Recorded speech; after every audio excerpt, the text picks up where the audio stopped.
चलिए इसे खोलकर समझते हैं।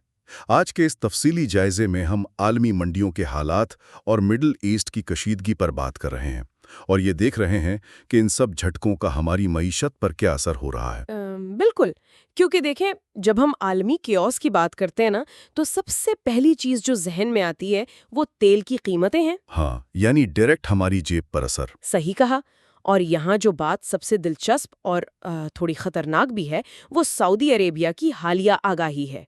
उन्होंने क्लियर कहा है कि अगर ये कशीदगी बढ़ती है तो कच्चे तेल की कीमत $180 पर बैरल तक जा सकती है। $180, ये तो बहुत ही ज्यादा है। हाँ बिल्कुल। और इसकी असल वजह ईरान का वो इशारा है जहां उन्होंने स्ट्रीट ऑफ हॉर्मूज को दुश्मन जहाजों के लिए रोकने की बात की है। अच्छा, यानी समुद्री रास्ता बंद होने का खतरा।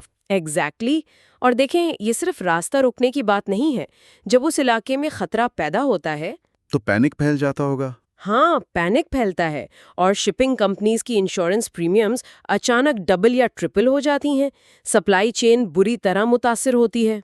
तो ये एक ऐसी चेन रिएक्शन बन जाती है जहां समंदर पर एक जहाज रुकता है और यहाँ पेट्रोल पंप पर हमारा बिल अचानक आसमान से बातें करने लगता है। बिल्कुल ऐसा ही है। जैसा कि अभी हाल ही में हाई ऑक्टेन फ्यूल पर लेवी ₹100 से बढ़कर सीधा ₹300 हो गई।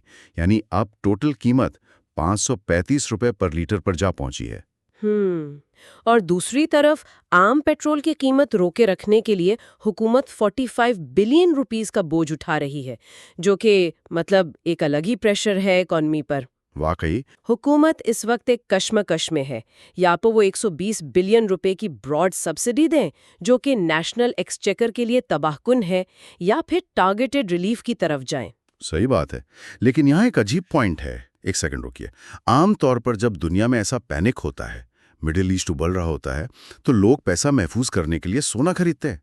हाँ, गोल्ड सेफ हेवन समझा जाता है। तो फिर सोर्सेज के मुताबिक पाकिस्तान में सोने की कीमत में 43,600 रुपए पर तोला की शदीद कमी क्यों आई है? ये लॉजिक तो बिल्कुल उलट हो गई। देखें, ये वाकई बहुत अच्छा सवाल है।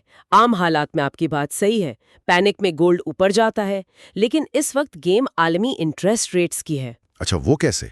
क्योंकि अमेरिका और बाकी आलमी मार्केट्स में इंटरेस्ट रेट्स हाई हैं, तो सरमायाकार गोल्ड बेचकर उन बॉन्ड्स में पैसा लगा रहे हैं कि उन्हें अच्छा मुनाफा मिल रहा हो। ओह, क्योंकि गोल्ड तो कोई इंटरेस्ट पे नहीं करता ना। बिल्कुल, वो बस तिजोरी में रखा रहता है।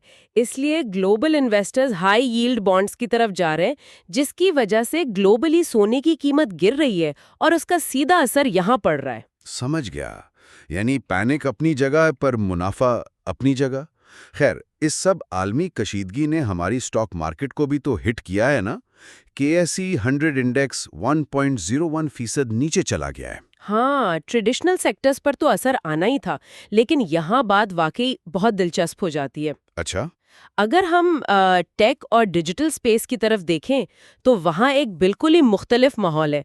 आप हैरान होंगे सुनकर कि अब रिटेल ट्रांजैक्शंस 92% तक डिजिटल हो चुकी हैं। वेट, 92%? ये तो बहुत बड़ा नंबर है ना? और सिर्फ यही नहीं, हमारी आईटी एक्सपोर्ट्स भी 20% बढ़कर $365 मिलियन तक पहुंच गई हैं। क्या बात है। यानी एक तरफ ट्रेडिशनल इकोनॉमी स्ट्रगल कर रही है और दूसरी तरफ डिजिटल स्पेस अपना रास्ता खुद बना रही है। सही कहा आपने। और अगर आप फर्टिलाइजर यानी खाद की मार्केट को देखें, तो वहां तजाद और भी वाज़ेह है। फर्टिलाइजर में ऐसा क्या हो रहा है? देखें, ग्लोबल मार्केट में यूरिया की कीमत इस वक्त तकरीबन 14,000 रुपए पर बैग है, जबकि पाकिस्तान में इसकी कीमत सिर्फ 4,400 रुपए है। इतना बड़ा फर्क? ये 10,000 रुपए का फर्क कैसे मुमकिन है जब बाकी हर चीज इतनी महंगी हो रही है? इसकी सबसे बड़ी वजह हमारी मुकामी गैस है। क्योंकि फर्टिलाइजर लोकल गैस पर बनती है, इसलिए ये इंडस्ट्री आलमी झटकों से काफी हद तक बची हुई है। अब समझ आया कि एल हबीब इस्लामिक स्टॉक फंड जैसी इन्वेस्टमेंट्स ने फर्टिलाइजर में अपना 6.65% एक्सपोजर क्यों रखा हुआ है। एग्जैक्टली वो जानते हैं कि ये सेक्टर आलमी तूफान में एक महफूज जजीरा है।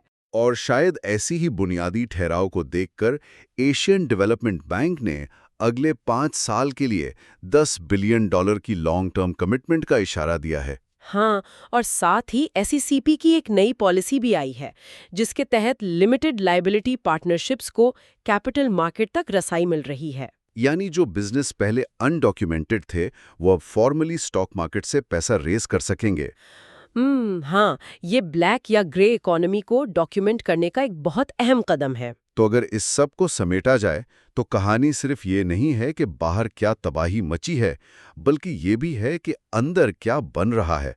बिल्कुल, इसमें कोई शक नहीं। लेकिन एक आखिरी सवाल जो सोचने पर मजबूर करता है, अगर 92% पेमेंट्स डिजिटल हो चुकी हैं और मुकामी गैस जैसी वसाइल ने हमें आलमी झटकों से बचाया हुआ है, हम्म मुकाबला ज्यादा बेहतर तरीके से कर पाएगी जो अभी मेन स्ट्रीम खबरों में नुमाया ही नहीं है। ये वाकई सोचने की बात है।